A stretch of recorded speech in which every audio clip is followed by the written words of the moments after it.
Bienvenue en Culture, merci d'être avec nous. Notre invité cette semaine est un sujet, un vrai sujet, un imposant sujet, non par la taille, ma foi, cet homme a des proportions bien normales et a une barbe bonnement marquée par le temps et les poivres et sel.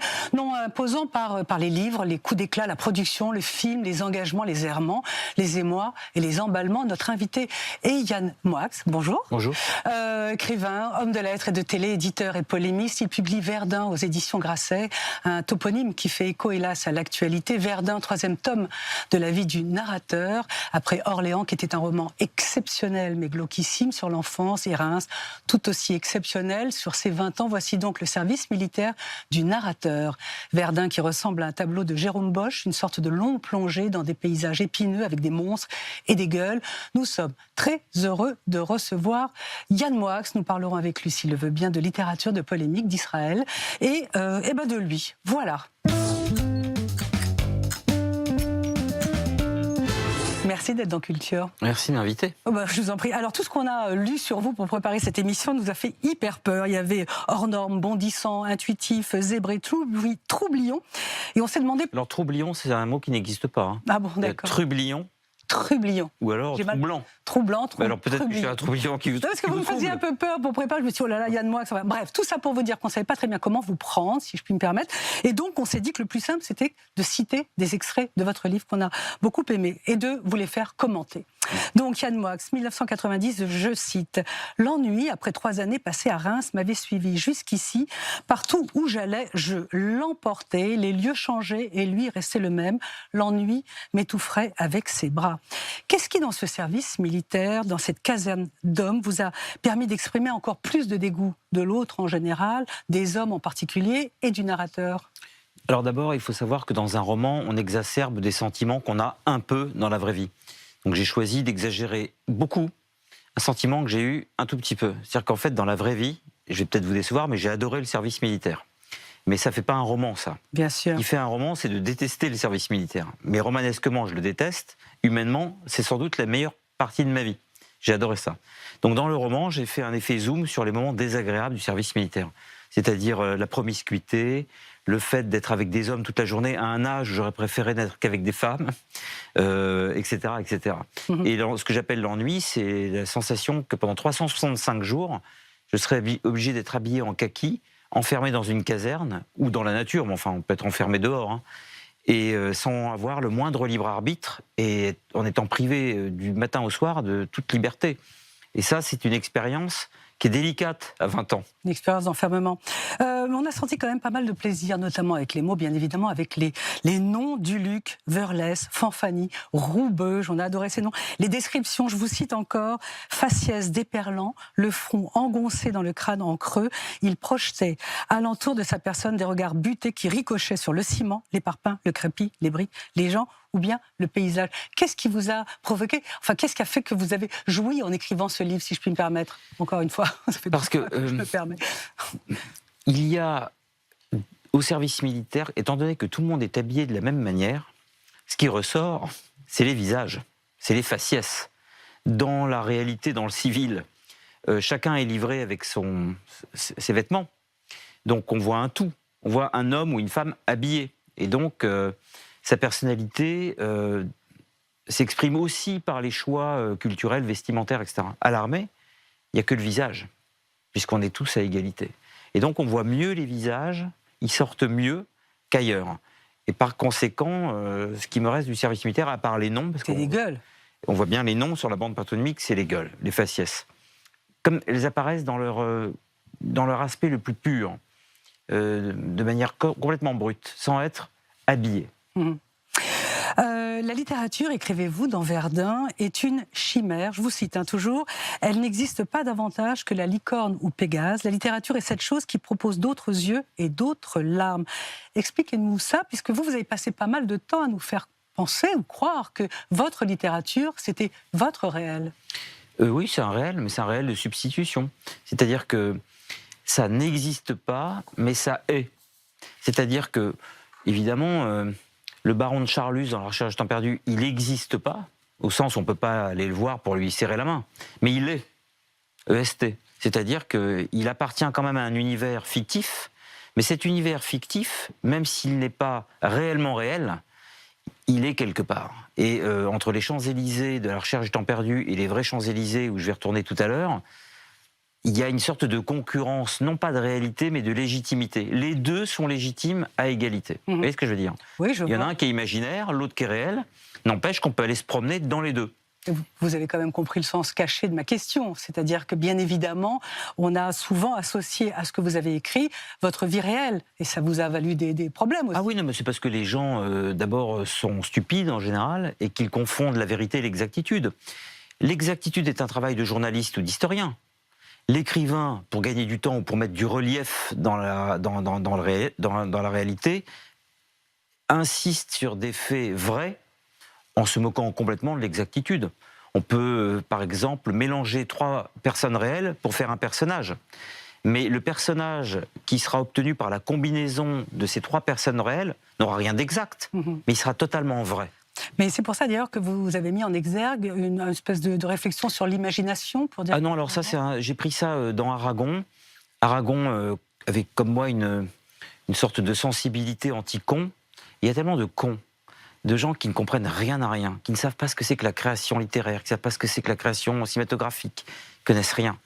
Que plutôt que de voir une œuvre en tant que telle, ils vont aller chercher par le petit bout de la lorgnette si telle chose est avérée, si telle chose est exacte. Enfin bon, ce sont des exactissimes petits notaires qui veulent aller chercher des petits pois dans une galaxie qui s'embarrasse pas de détails. Et l'univers est une sorte de cosmos dans lequel on met absolument ce qu'on veut. Et c'est ce que je fais, et je me fiche complètement des conséquences que ça peut avoir dans la réalité. La preuve, c'est que je continue. J'ai mis cette petite exergue au début pour être tranquille judiciairement. Parce que ce qui me sépare des cons, finalement, c'est la justice. Mais le reste, je continue à faire ce que je veux, et en mettant cette petite phrase en exergue, je suis sûr que les cons vont me laisser tranquille. Voilà. J'irai pas au tribunal et perdre du temps à cause de cons. Yann, moi, un autre extrait de votre livre. Non, vous citez notamment André Gide. Et je voudrais signaler à nos téléspectateurs que vous avez lancé en janvier une revue littéraire titrée Année Zéro.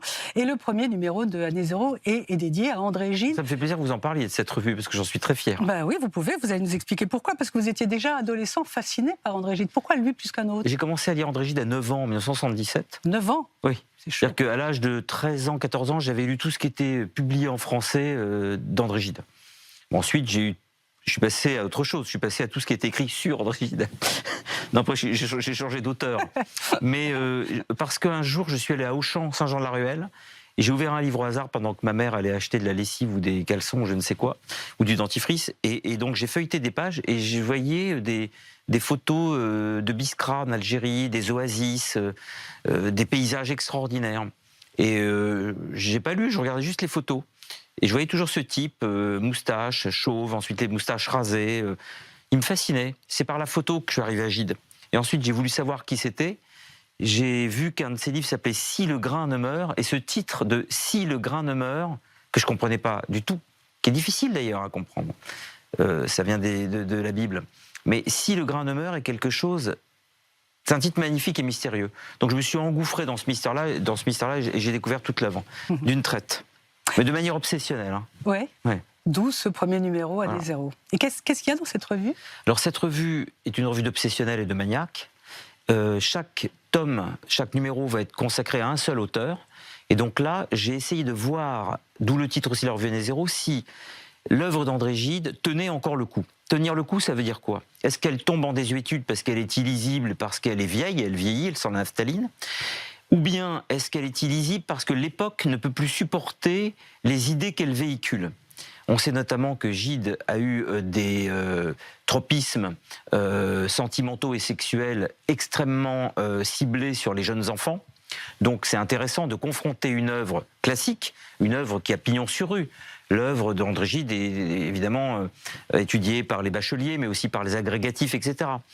Et faire entrer cette œuvre en collusion avec l'époque est très intéressant. D'accord, là vous allez avoir du pain sur la planche. Vous écrivez dans Verdun, le brassage républicain s'avérait une chimère. C'étaient ces pauvres garçons arrachés à leur milieu malaisé qui quittaient leur famille pour se mélanger à eux-mêmes. Alors ma question c'est, est-ce que c'est un livre patriotique, Yann Moix, d'où on apprendrait que l'armée, l'esprit de l'armée française sont importants, où l'armée et la patrie ne seraient pas un gros mot? Ah non, je pense que non seulement la patrie n'est pas un gros mot, mais je crois que d'ailleurs on voit en Ukraine à quel point la patrie n'est jamais vraiment un gros mot. C'est pas qu'un mot. Zelensky a cité les ruines de Verdun, vous avez... Oui, oui, mais enfin là on sait aussi pourquoi il fait ça. C'est normal qu'il fasse ça. Il essaye de nous interpeller avec les moyens du bord. Il essaye de nous concerner. Le pauvre mouline dans le vide parce que les Français qui parlent toute la journée de tel ou tel, qui se crispent sur les mêmes mots toute la journée, ont oublié celui de patrie. La nation, on en parle sans cesse. L'État, on en parle beaucoup. On ne parle plus jamais de la patrie. C'est quelque chose... Pardon ? Et vous en parlez? J'en parle dans ce livre notamment, parce que la patrie, évidemment, ça nécessite un rappel militaire, la patrie. C'est relié à l'armée. On défend, on se bat, on meurt pour la patrie. Alors aujourd'hui, on ne peut plus mourir pour un mot qui n'existe plus. Et le service militaire ayant disparu, la patrie, une partie du mot patrie est partie, a disparu avec le service militaire. Et vous vous sentez patriotique, un bon Français? Vous savez, je suis toujours... alors je suis plus en actif, mais j'ai toujours un grade dans l'armée. Donc si la guerre arrivait, je repartirais. Je sais pas, je dois être commandant, je pense à l'ancienneté aujourd'hui, mais j'ai pas fait de manœuvre depuis très longtemps. On serait d'ailleurs étonné, vous savez, on parle souvent, vous savez, en ce moment c'est les élections, et donc il y a beaucoup de haineux qui reviennent nous parler de l'immigration, des Arabes, des Noirs, etc. Je serais très étonné en cas de guerre, parce que des gens comme Zemmour ou Marine Le Pen seraient peut-être très étonnés de voir que les plus valeureux soldats seraient peut-être ceux qu'ils qualifient à longueur de journée de racailles. On serait peut-être étonnés, vous savez. Qui sait? Je vais vous citer encore Yann Moix, parce que c'est le dispositif. Moix, donc là je cite vraiment Moix, point d'interrogation, mais c'est pas un nom ça, c'est un bruit, c'est un nom de bruit, parce que vous en faites vraiment toujours beaucoup, tout le temps. Vous avez été à la fois copain de juifs notables, BHL, qui vous a découvert, Olivier Nora, votre éditeur qu'on a rencontré. Alors là, je vous arrête immédiatement, parce que en fait, j'aime pas du tout la présentation que vous faites des choses. Pourquoi? J'aime pas la notion de juif notable. D'abord parce que ce sont des hommes... C'est vos amis, ils sont connus. Mais attendez. Là, je vais me fâcher, en fait, ne gentiment. Ne vous fâchez pas et ne partez pas. Non, mais je vais me fâcher gentiment. On a le droit de se fâcher avec courtoisie. Vous avez le droit, parfait. Vous êtes avec moi d'une grande amabilité, d'une grande courtoisie, d'une grande gentillesse. Donc, c'est pas contre vous que je me fâche. Je me fâche contre la question. D'accord, mais elle n'est pas terminée. Oui, mais le début ne m'agrée pas. Ce sont des hommes que je connais depuis longtemps. Ce sont des amis. Jamais dans mon crâne, quand je les ai approchés, d'abord pour des raisons d'admiration en ce qui concerne Bernard-Henri Lévy et pour des raisons professionnelles en ce qui concerne Olivier Nora, puisqu'il a repris les éditions Grasset dans lesquelles je travaillais déjà avant qu'il n'arrivât. Ce sont des êtres humains qui m'impressionnent et que j'admire, tous les deux pour des raisons différentes, mais en aucun cas je me suis dit tiens, ce sont deux juifs, ni je me suis dit ce sont deux êtres notables. Mais j'ai pas dit que vous étiez dit ça, c'est moi qui dis. Oui, mais j'aime pas qu'on qualifie les gens de juifs notables. Mais ils le sont. Mais non. D'accord. Pour moi, ce ne sont pas des juifs notables. Ce sont des amis. Ce sont un grand écrivain et un grand éditeur qui, par ailleurs, à titre personnel, peuvent ou non se considérer selon les origines qu'ils ont, qu'on leur prête, qu'ils veulent avoir ou qu'ils ne veulent pas avoir, j'en sais rien, ça ne me regarde pas. Je termine. Qu'ils défendent des positions, c'est tout à fait normal. Mais pour moi, ce ne sont pas des juifs notables. Alors donc j'aurais dit, moi que c'est pas un nom, ça c'est un bruit. Donc la suite de ma question, vous avez été nommé membre d'honneur de l'Institut des études Lévin à Sienne, vous avez publié L'apprenti juif dans la règle du jeu, Mort et vie d'Edith Stein, vous apprenez l'hébreu, bref, vous êtes le philosémite de Saint-Germain-des-Prés. Non, d'abord, non, alors là, allez-y. Là vous commencez à être désagréable. Mais là, c'est pas la question, là, c'est vous. C'est-à-dire qu'en fait, parce que je suis pas philosémite, je déteste cette appellation de philosémite. Je la déteste aussi. Pour moi, un philosémite est un antisémite qui aime les juifs, c'est pire. Non, pour moi, un philosémite, c'est un antisémite à l'envers. Et donc, d'une certaine manière, c'est un antisémite tout court. Je ne vois pas pourquoi on aimerait les juifs plus que les autres. Les juifs n'ont jamais demandé à être aimés plus que quiconque. J'ai toujours pas posé ma question. Oui, mais c'est pas grave. Si vous voulez, tant pis. Allez-y. Tant pis. Vous pardonnerez cette discourtoisie parce qu'en fait, elle est là pour faire évoluer le débat. Elle n'a absolument rien contre vous, vous l'aurez bien compris. Je crois que si vous m'avez invité, c'est aussi pour qu'on discute. Donc, je prends prétexte de cette question pour parler de choses un peu plus générales. Et je rebondis, en fait. Et je fais un peu semblant de me mettre en colère, parce que je suis de bonne humeur. Mais simplement, le philosémitisme, effectivement, est une maladie aussi grave pour moi que l'antisémitisme. Parce que ça voudrait dire que le prisme choisi est celui d'exacerber l'importance qu'ont les juifs sur cette planète. Les Juifs n'ont jamais demandé à être plus importants que les autres. Ils ont seulement demandé à être comme les autres. Ni plus, ni moins. Quand ils sont attaqués, ils ont demandé le droit de se défendre. Ni plus, ni moins. Quand ils ont eu un pays, ils ont demandé de pouvoir y rester. Ni plus, ni moins. Ils ont le droit d'avoir un État, ils ont le droit, qu'on a le droit de critiquer selon la politique qu'ils mènent, mais non pas comme entité essentielle. Et donc, ils ont demandé d'être absolument normaux. Ils n'ont pas besoin de moi pour les défendre. Ils n'ont pas besoin des philosémites pour les encombrer. Ils se suffisent à eux-mêmes, à la fois pour créer leur avenir et défendre leur passé. Ça, c'est la première chose. Et de Saint-Germain-des-Prés, là, c'est quelque chose qui est désagréable. J'ai passé 18 ans de ma vie porte de Clignancourt. Je viens d'Orléans. J'ai passé sans doute moins de temps à Saint-Germain-des-Prés que tous ceux qui me reprochent d'y passer des vacances. Et c'est un quartier que je fréquente presque jamais. J'y ai quasiment jamais mis les pieds de ma vie, si ce n'est pour aller dans des librairies, parce que c'est le seul lieu aujourd'hui où les librairies fleurissent encore un petit peu, ou plutôt ne meurent pas. Mais ça, ce sont des procès, si vous voulez, sur des phrases désagréables, en fait. Je comprends. Et en fait, j'accepte plus les phrases désagréables, même quand elles sont dites par quelqu'un d'aussi joyeux et souriant que vous. Je n'accepte plus d'être attaqué sur une manière injuste. Vous avez raison, mais je n'ai même pas terminé. Oui, mais c'est pas grave. Je la termine. J'ai terminé ma réponse. Voilà, donc et en même temps, c'était la suite, des accointances bien louches, ces fameux dessins antisémites, ces procès en duplicité. Donc, en 2019, Yann Moix, vous avez été confronté à votre propre enfer, pour citer la bonne tribune de Marc Weissman dans Le Monde. Donc, ma question, c'est, est-ce pour cela que Verdun est dédié à un certain Bénichou? Je suis à 2 doigts de quitter le plateau. Oh non, pitié. Je quitte ce plateau. Oh non, soyez sympa. Au revoir. Mais pourquoi? Il y a eu Parce que plein d'autres questions sur Israël. Parce que c'est Venez, Yann, arrêtez. scandaleux. On est là, on discute, c'est de la littérature. Je vais le chercher. Voilà, Yann Moix qui a quitté le plateau et on en est vraiment bien marri.